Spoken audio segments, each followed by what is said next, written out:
So we're going to cut a tile now, and I like to insert the tile from the front. Don't have to, it's just kind of how I do it. This particular one, we're going to cut this tile to 14 inches. You want to always, for a square cut, you want to align the side of the tile to the tile stop. That's going to ensure that you get a nice square cut.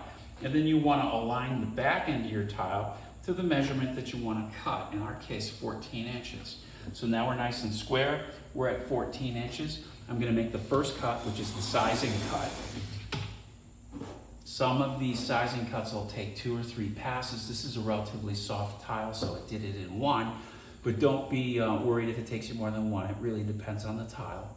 Then the next pass we're going to make is a single pass with the profile car. We just pull that across, nice and easy. And what you end up with is a perfect 14-inch cut. Look at that nice clean corner and that matched edge.